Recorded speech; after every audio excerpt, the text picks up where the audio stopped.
ئیدی ئەو دەستگایانەی کاری لێ دەکەین ئەرکێکی قورس بە موچەیەکی کەم ڕایی دەکەین لە ماوەی چەندین ساڵیش وە ماوەی چەندین ساڵیشە سەرەڕای ئەوەی پەرلەمانی کوردستان بە یاسا هەمیشەیی بوونی دوای لە 3 ساڵ خزمەت بڕیارداوە لە حکوومەتی هەرێم چەندین جار بەڵێنی هەمیشەیی بوونیشمان پێدراوە لەلایەن حکوومەتی هەرێمی کوردستانەوە. بەڕێزان زۆرینەی فەرمانبەرانی گرێبەست نەک تەنیا ماوەی یاسایی خۆمان تەواو کردووە بەڵکو ساڵانی خزمەتمان لە نێوان 14 بۆ 15 ساڵدایە و تا ئێستا نەکراوینەتە هەمیشەی. هاوکات لە سیستەمی پاشەکەوتی موچە ئێمە زەرمەندی یەکەم بووین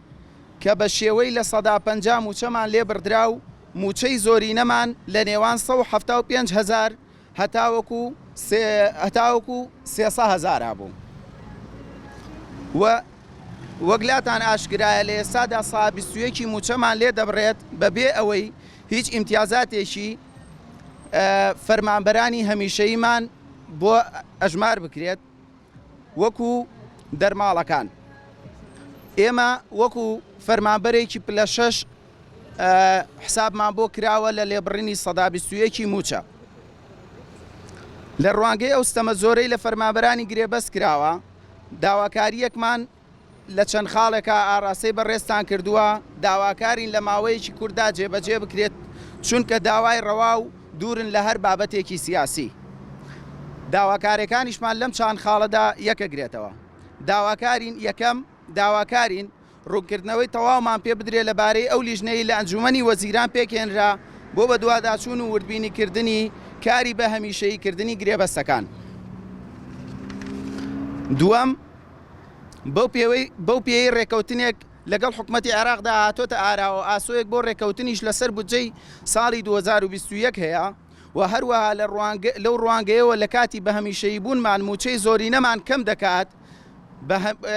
بە هەمیشەیی بوونمان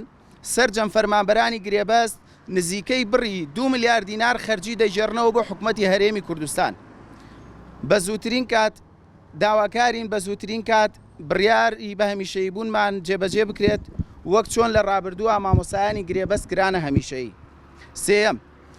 تا دەکرێنە هەمیشەیی هیچ جۆرە لێبڕینێکی موچە نەمانگرێتەوە بەو پێی ئێمە لە هەموو ئیمتیازات و دەرماڵەکان کە بۆ کارمەندێکی هەمیشەیی بێبەشین لە موچەکانمان زۆر کەمە. هەروەها لێرەوە دووپاتی یەکەینەوە داوای ڕەوای ئێمە ئاراستەی سەرجەم لایەنە سیاسەکانی ناو پەرلەمانی کوردستانە و بە هەموو دەنگ و ڕەنگێکەوە تێکەڵی ئەجێندای سیاسی هیچ لایەنێک نییە و داواکارین سەرجەم فراکسیۆنەکان بە یەک دەنگ هەوڵ بۆ بەدیهێنانی داواکانمان بدەن لە ڕێگەی حکوومەتی هەرێمی کوردستانەوە. نوێنەرانی فەرمانبەرانی گرێبەست لە هەرێمی کوردستان هۆکارەکە ڕوونە ینی بریتە لەو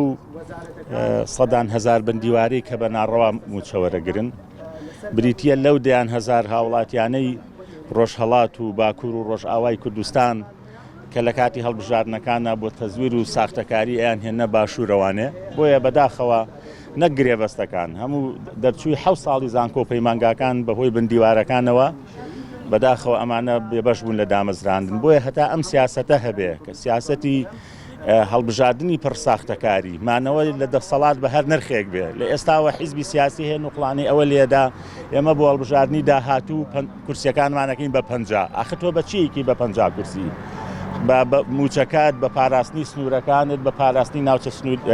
کوردستانیەکانی دەرەوە ئیدارە هەرێم بۆیە یعنی ئێستا بەداخەوە بندیوارەکان خەڵکانی ناشایستە ئەوانن کە هۆکارن بۆ ئەوەی کە